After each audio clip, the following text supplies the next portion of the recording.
अखिया से अखिया जब टकरा गइल, जियरा के चैनवा कहीं खो गइल। गोरिया तू हंस दे तब हार आ जाला, सूखल दिलवा में प्यार आ जाला।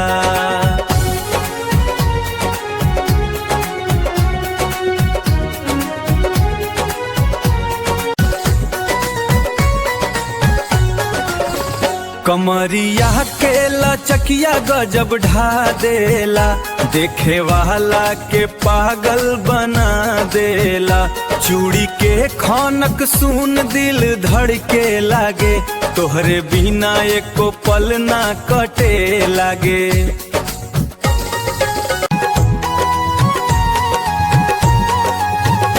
सावन के बदरिया जैसन तू छा गइलू, हमरा दिलवा पे राज जमा गइलू। रउआ नाम लिही त मुस्किया जाला, बुझाइल जिंदगी में रोशनी आ जाला।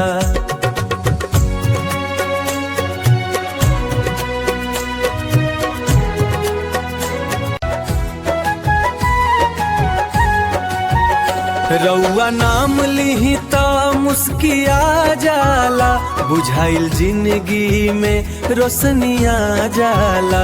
तू न मिली त दुनिया अधूरी लागे, तोहरे संग हर सपना पूरी लागे।